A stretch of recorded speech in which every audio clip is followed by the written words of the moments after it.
Yeah. You trying to catch me slipping, I see. He's trying to catch me in the middle of throwing out a yeah. Ah, look. It wasn't my sole intent, but it wasn't all your right. sole intent, but it was an intent. Hey, let's just get this thing rolling. I'm feeling good. Yes, let me try to find a list of everyone who has been drafted. Everyone? Well, in the first round.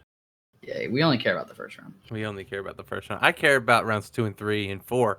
But once we get to 5, I stop really caring that. Hey, Ravens got Sean Wade in round 5, so Hey, he could be great. He could be bad.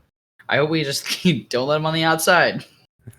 Looking back to Facebook memory from 2011, friend posts on my Facebook page. Truth is, you are fun to hang out with in gym, and you're pretty good at basketball. Thank you, Jove. I appreciate that. I am good at basketball. Are we not doing the intro?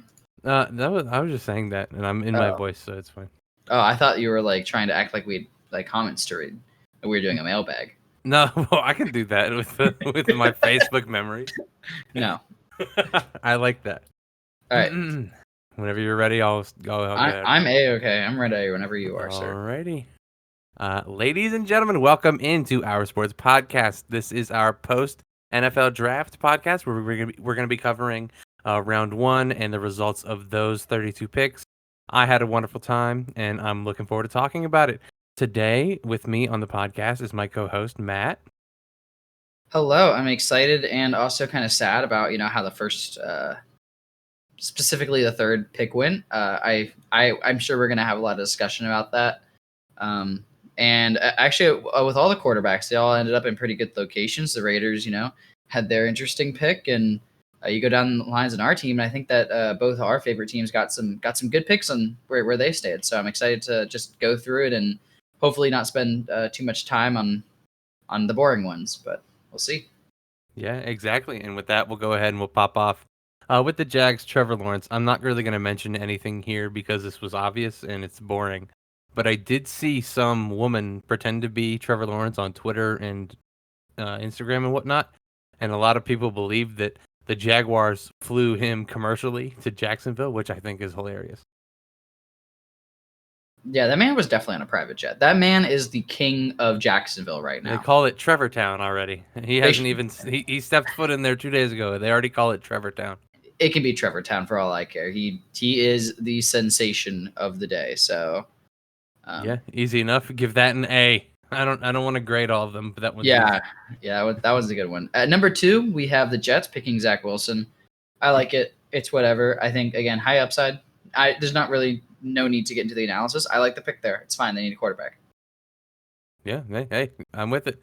Zach Wilson. There's a couple of videos of him circulating amongst everyone on the stage where he just looks completely lost, and it's so funny. Yo, that dude looks like he's like 16. I don't understand. Yeah, hey, he's pretty boy football. Hopefully, he can come around and not being used to be at BYU anymore. Number 3, the big question that made me lose sleep personally and came to a result that I am happy with. San Francisco 49ers select Trey Lance out of North Dakota State. I love this pick way more than it ever could be Mac Jones. Like, if you don't trade up for Mac Jones, I'm so happy it's not him. And I think Trey Lance could be truly something special on this 49ers team. All I'm saying, and I'm glad that like in review, everyone like piped down a little bit about like everyone kind of unanimously agreed that the 49ers kind of screwed themselves by trading up this far. And which I think is hilarious. Between Mac Jones and Trey Lance, I think neither of them should be picked third. So, I mean, that was easy, but I think Mac Jones was probably better than Trey Lance. I watched some of Trey Lance. I cannot get behind him. And I watched Mac Jones, and I just can't get behind him. I can't. But you know who I can't get behind? The Falcons picking Kyle Pitts. I really like this pick. Obviously, I think that there wasn't enough defenders to really warrant going this high, even though they need defense. And when you're getting one of the best tight ends to ever come out of the draft, you can't really go wrong, especially when you can put him at wide receiver.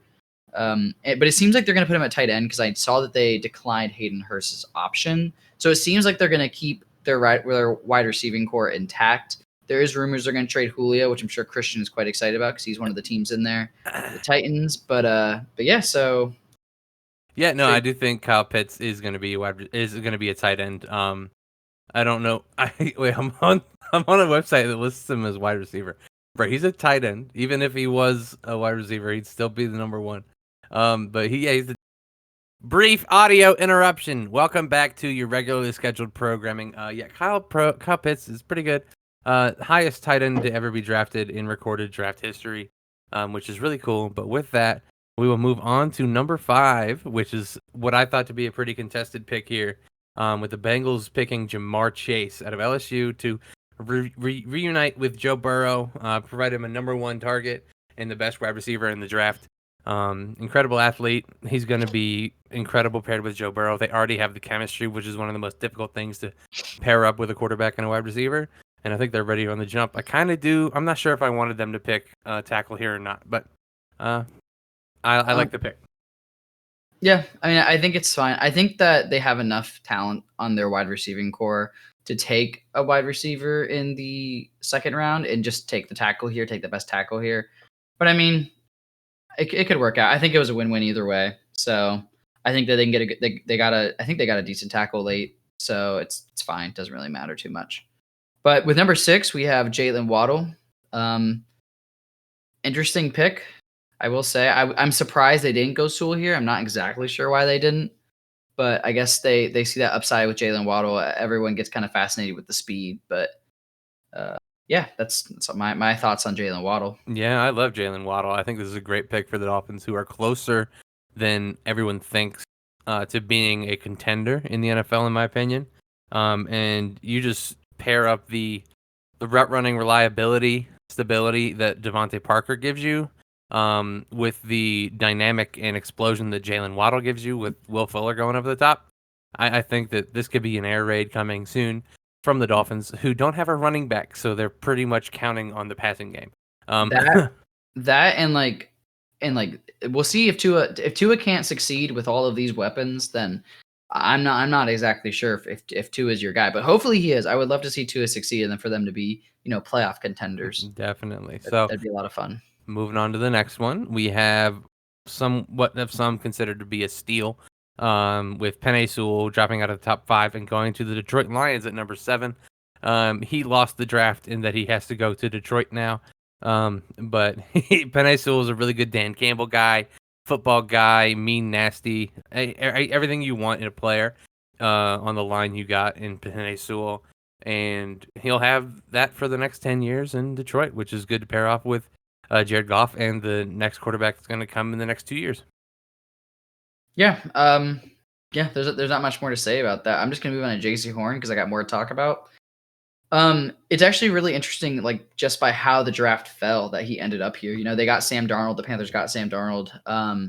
And the only teams that were really in play for the last couple quarterbacks was the Bears, the football team, and the Patriots, and they really decided to stay pat where they were. So I thought it was really interesting that this is who they thought was the best defensive player in the draft, and a big physical corner. And if they can teach him to keep his hands to himself, he's going to be special. So a good pick here. It's gonna be fun. Yeah, definitely. He's J.C. Horn. I think location may have done something here, being so close, and they probably had a lot of constant communication due to that fact. This being from South Carolina and being drafted by the Carolina Panthers. But another thing is he's really a Matt Rule guy. He's a big, tough, physical player. He's more aggressive than the other cornerback option in the top 10, which is Patrick Surtain, who's more of a technician and more of an island guy, when J.C. Horn's more of a ball player guy, which is why I think he fits that scheme. And speaking of Patrick Surtain, he goes at number 9 to the Denver Broncos. They have been completely reevaluating and changing up that defensive backfield over the last couple years, and they just got a great cornerback for the future with Kyle Fuller and Bryce Callahan nearing end of contracts. They have someone who can stick on the team for number of years and be a great cornerback for that team. Do you have any comments about why they didn't take a quarterback here? I'm surprised they didn't take Justin Fields. I thought they were setting it up to take a rookie quarterback by bringing in Bridgewater, but I guess they actually believe in Bridgewater, and I don't know. That's just surprising to me. I really thought they would nab either Mac Jones or Justin Fields here. Yeah, I don't know, or at least like try and get a trade for one of those players. What I feel might have happened is they might have gotten caught up in the Aaron Rodgers sweepstakes right around draft time, because that came at a very unfortunate time for the Broncos, who have been noted a number of times as the number one candidate should there be any movement on the Aaron Rodgers front. And this happens on the day of the draft earlier that day. So I think, yep. Sorry. I was just going to ask you, so you think that if the Aaron Rodgers news didn't come out, they'd take a quarterback here? I think it's definitely way more likely, because with everything that I've seen with relatively reliable sources, the Denver Broncos have been highly connected to Aaron Rodgers and getting a trade done between the teams, which would be useless if they drafted a quarterback here. So I think they might be doing this year, since they know they're not going to win this year anyway. Trying to hedge their bets, see if they can get in a trade for Aaron Rodgers over the next year here, and then go quarterback next year. I think is what potentially happened, but who knows? Very interesting. But next we have Devontae Smith, one of my favorite players in the draft. I'm happy he went to the Eagles. I do enjoy the Eagles, like our good friend Alex. I do think it was interesting that they jumped the Giants here. They got a great wide receiver, kind of screwed over their counterpart. But honestly, it almost helped them, because then the Giants traded back and got a lot of good stuff for that. So pretty surprising to me, but I'm really happy that he is there. Yeah, big Devontae Smith guy, as we've always talked about on the podcast. Never really ever said anything negative about him.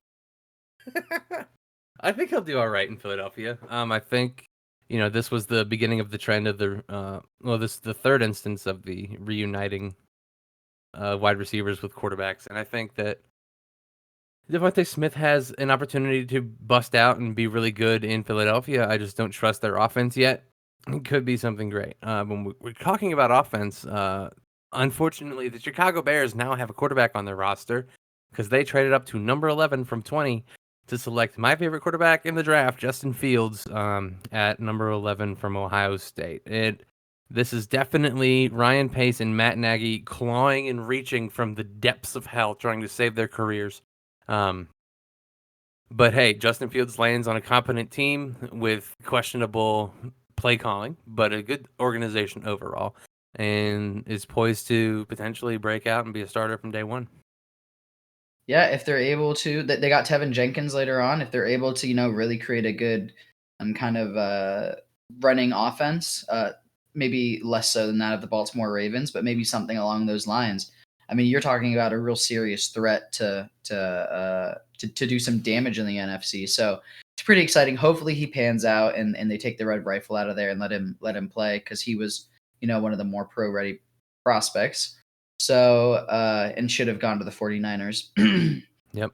But yeah, I think just kind of like how the table fell, I'm kind of surprised that the Patriots didn't move up and try to get Fields. But apparently they were okay with just staying pat. We'll get to that pick, but I have some thoughts about that as well. But we'll move on to the Dallas Cowboys, who took Micah Parsons. I mean, they trade back and they get the exact player they probably would have taken at 10. Again, a great linebacker. There's not much more to say about that. He was the best in the draft, and I think he's gonna fit really nicely in that defense as they continue to get athletic freaks all over their defense as they try to improve that. So it's gonna be awesome to see. Yeah, Micah Parsons is explosive, and I really like that. He's a Cowboys player. When I see him play, I see him in a Cowboys jersey. It makes sense. He's one of those people. And number 13, Rashawn Slater falls down and goes to the Chargers, and Justin Herbert gets himself a starting tackle for the future. I really like this pick. It's pretty simple. Sometimes tackles aren't that exciting. And this is just what it is here. The Chargers got better in this pick. Yeah, and the Jets did similar. They traded up with Minnesota, got Elijah Vera Tucker, great guard, and is someone who's just going to continue to help Justin. Wait, no, what am I saying? Not Fields. Who? Zach Wilson. Zach Wilson. Yeah. I was blanking. It's going to continue to help Zach Wilson as he's on the team. They're going to get him a little bit of help to help protect him, and hopefully that they'll give him a little bit more time to make smart decision in the pocket and developed over time. So and staying with sorry. No, you're good. I was just going to transition to the Patriots because I have a lot to say on Mac Jones. Yeah, and staying with new quarterbacks in the NFC East, the Patriots selected Mac Jones out of Alabama, and this is such a Patriots thing in general. You get the boring, smart quarterback who goes to the Patriots to run the scheme, and he's going to be the best one out of everybody, and it's so annoying. But what do you have to say about that?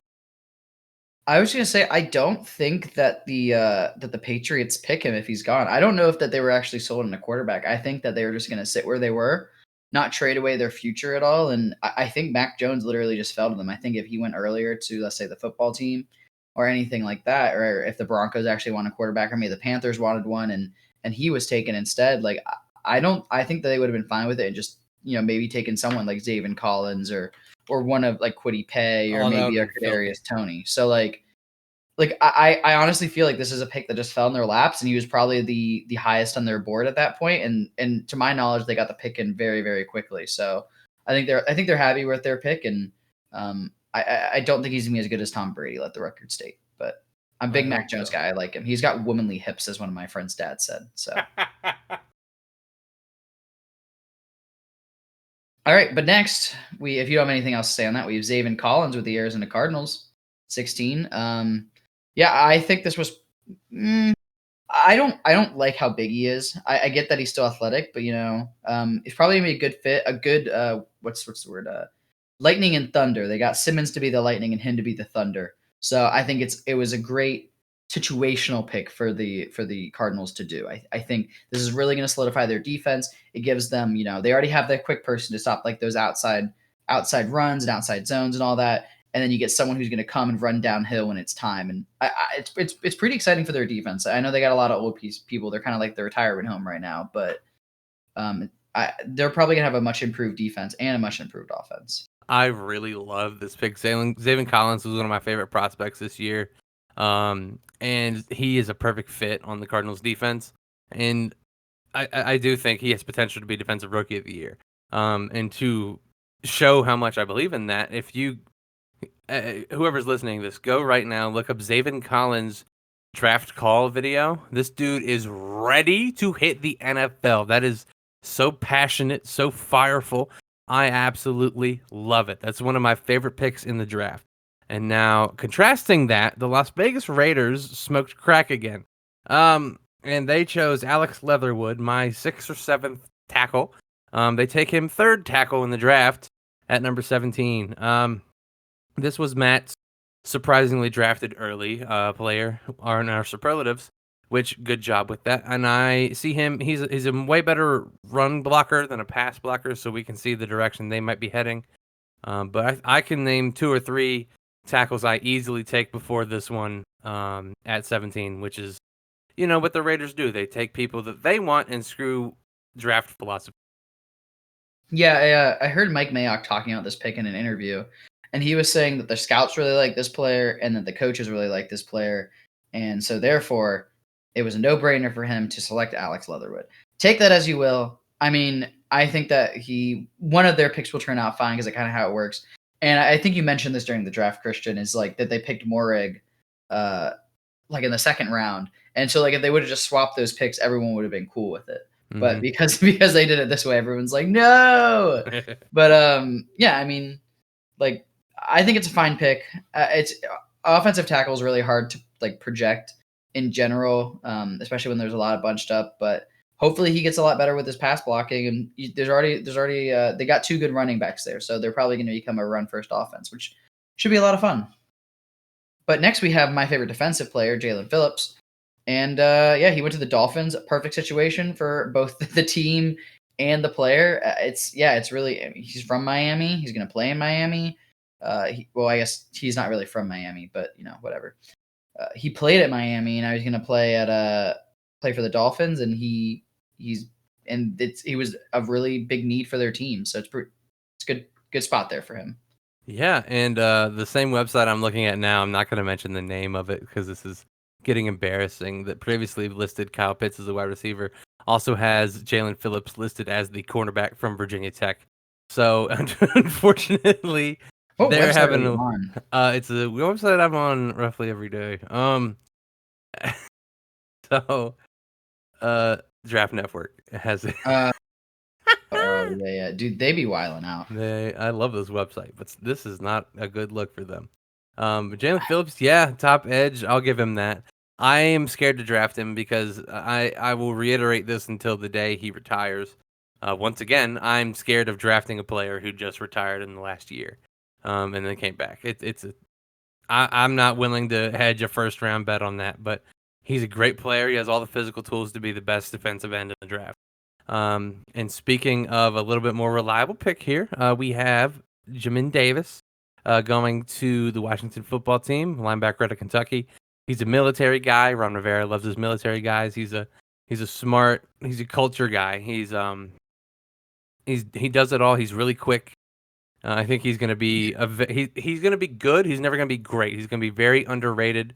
Vontae Davis type linebacker, or Levante David, linebacker throughout his career. But I think it's a great pick. Yeah, honestly, I don't really know much about him. So they need a middle linebacker, and I guess they thought Koromoa was too small. So if this is who your third best linebacker is, then absolutely take him if you think it's going to help your team. And there wasn't a lot of other really good options. Maybe a Kadarius Toney or or another wide receiver like Elijah Moore, Rashad Bateman. All three of them could have gone there too. But again, I felt like a linebacker would have completed their team, and Cormo must have been too small for them. So, and now for Christian's surprise early pick, and correct me if I'm wrong. Yep. Kadarius Toney to the Giants. It seems like they actually did want Jalen Waddle, or not Jalen Waddle, Devontae Smith, and they get another wide receiver all the way down here who was a little bit earlier on draft boards. I think he was going to go. He was projected like late first round, early second round, but they believe they got a weapon and someone else to help Daniel Jones. He's also kind of in a make or break year, so they've given him. He already has a Sterling Shepard. He has Kadarius Toney now, and they got Kenny Golladay, and they have Evan Ingram, and they have Kyle Rudolph. So Evan Ingram is now on the Lions, I believe, right? Oh, is he? Yeah. When did that happen? It's offseason. Did he get traded? No, he's on the Giants. What are you talking about? Why do I think who's on the Lions? No one. That's the problem. Well, so, no, TJ Hockenson. Why am I fairly certain he's left the Giants?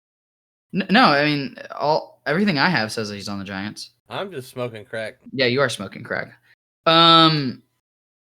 Yeah, so he has all of those weapons. I sent him to the Lions on Madden. That's funny. Anyways, he has all those weapons, so if he can't succeed, it's kind of a make or break year for him. And then he also has Saquon Barkley in the backfield. Going to be a dangerous offense if they fix the line, but I don't know the rest of their picks. Hopefully they fix the lines. If they have an opportunity to get someone the ball before they get sacked. And speaking of a sack guy, unfortunately the Colts get a good defensive end in Kwity Paye from Michigan. He has all the physical tools to be an incredible defensive player. I am not looking forward to going against Buckner and Kwity Paye, especially with Darius Leonard in the back. That could be a very formidable front seven that unfortunately I will face multiple times a year. But I think it's overall a good pick, and that's why Matt had him so low on that edge ranking, and they improved dramatically here. Yeah. So next we have the Tennessee Titans pick Caleb Farley. If he plays, he's going to be really, really good. So hopefully he can play. Hopefully he can stay on the field for Christian's sake, and that they can have a true lockdown corner that will hopefully be there for years to come. But hopefully he doesn't have like a Jimmy Smith sort of career where he's constantly hurt and you feel his impact when he's on the field, and that's only when he's on the field. But he's got a lot of medical concerns, and yeah. Yeah, the most recent medical concerns I've looked into, and they've actually were just clearing up some loose cartilage that was in the back that should be gone now. So hopefully he should be pretty much good to go around training camp. Um, and Caleb Farley, technically the fastest player in the NFL right now. He was clocked at over 24 miles an hour in a college game when he played. And that is faster than anyone in the season last year in the NFL. So technically he's the fastest player in the league, if you think about it that way. Um, and I really like the pick. Did want a wide receiver here. Did want Elijah Moore really badly. But hey, maybe we'll get Julio.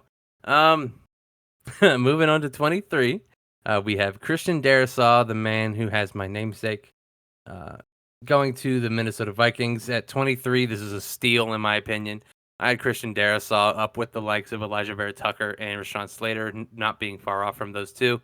And you get him 10 picks later on the Minnesota Vikings. I think this is a steal, and whoever's going to be at quarterback has a left tackle for 10 years now. Yeah, no, that's exactly right. And it's also important to note that this is likely who the Vikings would have taken all the way up at 14. And so they get him at 23, which is pretty awesome. One thing I do find interesting is that I think they took Kellen Mond in like the third round. But they didn't take Mac Jones. So I guess they didn't see that value there. I did hear that had Justin Fields made it to 14, he would have been the selection. Which interesting. Is very interesting because I think, and Kellen Mond is kind of the anti Kirk Cousins. He is obviously an unpolished prospect. That's why he wasn't drafted in the first round. But he's athletic. He's quick. He does stuff on the move. And I think they might be starting to get tired of Kirk Cousins up there in Minnesota. They wanted to get some Justin Fields in there. Why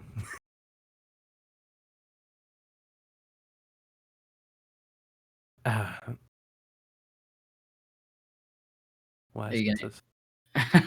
All right, at 24, we're gonna go with Najee Harris. I mean, I don't like this pick for them, to be honest. I think that had something to do with the lineman coming off the board. I think they would have gone with a lineman here, but instead they went probably their best player available, which was Najee Harris. It does fill a need on their team, but I don't know if it was the best value, especially given like how quickly running backs get gone through, I guess, for lack of a better term. Yeah. I guess that their life cycle isn't very long. Shelf life. There we go. So yeah, don't have much to say on that pick. Yeah, I think it's a good pick. They definitely need a running back if they're going to try to contend. They don't really have one on the roster that's worth a damn. So getting Najee Harris here is a good pick for them, I think. At this late in the first round, it starts to be who do you want, who do you need, who's your best player, and I think he fit all those roles. Contrasting that is the Jaguars selecting Travis Etienne, who I don't running back Clemson, who I don't think they needed in the slightest, and potentially was picked here due to the influence of Trevor Lawrence, because they already have two running backs that they plan to use in a scheme, and a top 5 rusher from the previous season. So I'm not a huge fan of this pick here in the slightest. But hey, he's a playmaker, and he's with his best friend again. Yeah, I heard that after the draft, or that after the first round, he had mentioned the coach. I'm blanking on his name again. I'm blanking on so many names today. You have like a squeaking thing happening. Oh, sorry, I was playing with my nail clippers. I was just gonna say, yeah, that what is the coach's name? God, what is Urban Meyer? Yeah, Urban Meyer had said in an interview that a player was taken before 25 that quote unquote broke their heart, and it turned out that player was Kadarius Toney. So they would have picked Toney here, however he was gone. So I guess they went best player available on their board, which is just weird that they would pick a running back when they had much bigger needs. They could have gone wide receiver, or a cornerback maybe, or like an edge, just something else. I don't think they need a running back here, and they probably could have gotten him in the second round, because I don't know how many of these. After brief technical issues, we are back talking about the Cleveland Browns draft selection, Greg Newsome II. I really like Greg Newsome. I think he's a long, strong corner. I think that he has an ability to be. He'll fit in really well with the defense on the Browns. They already have some great players all over that team. It's a star-studded roster. I think Greg Newsome has a good attitude, and I think he's going to fit right in. And trying to stop the passing offense that is the AFC North. You have anything to say about this pick, Matt? Um, was pretty happy with them picking Greg Newsome. I think that I wanted them. I didn't want them to pick Koromoa, but they got him in the second round anyways. So kind of quite unfortunate. But I'm happy with the corner. Again, the Ravens' offense isn't really inclined to a lot of passing, so I felt like it wasn't really to stop us necessarily. Um, I'm surprised they wouldn't go a middle linebacker here because it's something. It's definitely a big need for their team. That and interior defensive line, but I guess they felt they'd get something better at the later rounds, and I really think they did in the second round. So I like it. I think it's a good pick. Yeah, and that worked out for them. They got that middle linebacker in the second round, and Greg Newsome, cornerback of the Cleveland Browns, is actually going to be facing up against 2 times a year the next pick in the draft for the Baltimore Ravens, Rashad Bateman. What do you have to say about this Ratbird boy? Oh, for the Ravens, and I really like Rashad Bateman. I think out of all the wide receivers, he really fits us fairly well. All the remaining wide receivers, at least. I think ultimately, when you look at it, we needed wide receiver help, and we sat where we were, and we got in the first round. And I think that can't be overlooked in terms of how great of a situation that is for us. And honestly, like I've since the draft, I've done a lot of research on him, and he feels like really mature, and he feels like a professional, and that's something we're gonna need. Someone who isn't gonna start any drama, someone who isn't gonna do anything like that, because there's gonna be something with the Ravens offense with where they're gonna want to run the ball a lot, and there's not gonna be a lot of passing. But hopefully, he gives that other threat besides Mark Andrews and Hollywood Brown, and really can open up the field for Lamar, because um, that's one problem with Lamar is that he doesn't want to throw it into coverage. He wants to make sure he's making a smart decision. So a lot of the times that's what he does. And, you would like to see him take more risks sometimes. And with Bateman, that's something that he's going to be able to do, which is pretty awesome. Yeah, I really hate that you guys got him. I'm a big Rashad Bateman fan, along with Elijah Moore. Those were two of my favorite wide receivers in the draft, all because mostly the top three were just so unobtainable for anyone below 16. But I really like it. Unfortunately, it's a great fit, and I think he's going to be a good asset on your team. And moving on from there, we go to a surprise pick, someone who I had as a definitely day two, probably round three talent, is the New Orleans Saints selecting Peyton Turner, a defensive end out of Houston. I really am somewhat at a loss for words at this pick. This is, for me, the most surprising pick in the first round. He's a high motor guy, but I think he's too much of a work in progress to take in the first round, and there was other people with more proven skills and talent that they could have taken here. Yeah, I mean, I totally agree with that. I to be honest, I wasn't sure of who he was, and I think that there was a lot of other picks they could have gotten that would actually be bigger impact players. But all in all, I think the Saints are pretty good at drafting, so I'm going to trust them. If they picked him, they have a plan in place for him, especially in the first round. So they must have seen something that they liked, and they got their guy. Maybe they didn't think he'd be there in the second round. I mean, he probably would have been, but maybe they heard something, maybe they knew something. So that's all I can really say about that pick. But moving on, we are going to the Buffalo Bills with. Nope. Did I skip someone? Packers. Oh, oopsie. We're going to the Packers. I don't have the list up right now. I was trying to do it off memory, but we're going to the Packers, and they picked a cornerback out of Georgia. Am I correct? Yep, Eric Stokes. Eric Stokes. And you could hear Colton die as the pick went through. There was such an eerie silence. Colton's our Packers friend. It was an eerie silence that came from his side of the microphone when a cornerback who I had as a second-round talent from Georgia, who is not an offensive weapon, came off the board amid all of these Aaron Rodgers rumors and speculations that he would leave the team. It is just so funny to me that they just don't seem to care to repair this relationship. But here we are with Eric Stokes, notably one of the faster players in the draft Even though everyone did run a 4.3 this year, I believe he actually did run a 4.3. But it could be a good pick. Who knows? Time will tell. Yeah, I definitely don't hate it. I mean, it's fine. It's whatever. They needed defensive help, and they got it. And like obviously, the whole wide receiver thing is just a thing. So it's always gonna be a thing until they draft one in the first round. But you wanna fix your biggest needs. If that was their biggest need, then that's what management did. I think it shouldn't be as scrutinized as heavily as a Jordan Love pick though. The Jordan Love pick was wild, but yeah. Yeah, Jordan Love pick was a little crazy. Moving on to 30 with the Buffalo Bills. They have one of my favorite picks in the draft is Gregory Rousseau. I think that the Bills are a good spot for him, especially with their later picks in the draft. They're doubling up on edge and defensive line.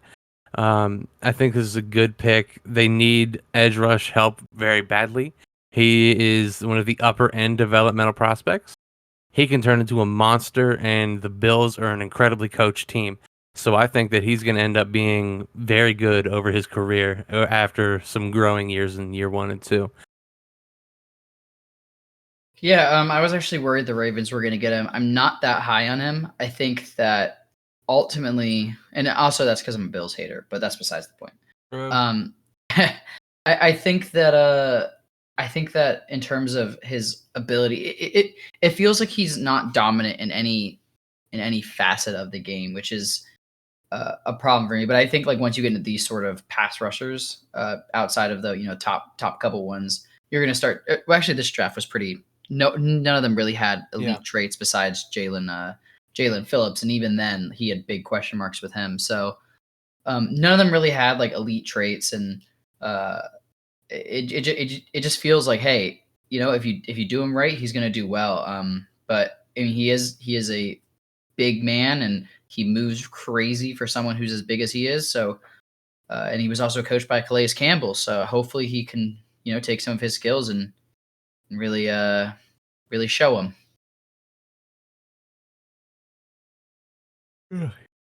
You can transition here. Oh, I don't know who's next. I don't have the list up. Oh, sorry. And at following, this starts the run on edge rushers towards the end of the round. The Baltimore Ravens at 31 take Odafe Owe, previously known as Jason Owe. Yeah. I'll take this one because let's go Ravens. I'm just gonna take it away from you. I'm sorry, but yeah, go on ahead. I actually really like this pick, which is weird because I feel like I shouldn't. I know like a lot of like the Ravens media, like not the team obviously, but like the fans were kind of like, I mean, like we got a pass rusher, but I like him. I like his attitude. I like his potential, and I like how we're able to turn certain players into better than what they are. And like we normally take like late round picks, second round, and much later, and develop them. And he has all the tools to succeed. And I'm actually really excited to see him on the field. He's gonna see the field a lot based on what's going on. He is going to. I feel like he's really what we needed. So I'm really about this pick. I like him. Yeah, there you go. I think he's a good fit for your team. With what's his name, Winkendale or whatever. I think Martindale, Martindale, right? There you go. Yep. There you go. I think he's a good fit, good player. I hate how the Ravens draft; they always draft good players. And then the final edge of the first round, final pick of the first round, the Tampa Bay Buccaneers select Joe Tryon, edge out of Washington. I think that there was a few edge rushers that sat around between like 28 to 35, 40 in the big board, and this is one of them. You can go pretty much either way with a lot of these edge rushers, and they get some depth at a position that is going to get very expensive for them soon. So I think that they ended up with a good selection in Joe Tryon here. Yeah, I mean, I like it. Like they again didn't really have any needs, so they picked honestly someone probably their best player available and someone who's going to be a need in the future. So you can't hate it at all. Yeah, they picked someone who would be an impact player on a team that's already as stout as it can be, and you can't really complain about the pick. Yeah. I mean, I think maybe if we're gonna nitpick here, maybe a wide receiver, given the fact that like, Godwin probably won't be back next year. Oh my Maybe, God! Could you imagine Elijah Moore on that offense? yeah, Oh like my imagine they pick God! someone like Elijah Moore who will be learning from someone like Antonio Brown. Like that'd be Oh, ridiculous. oh So, no!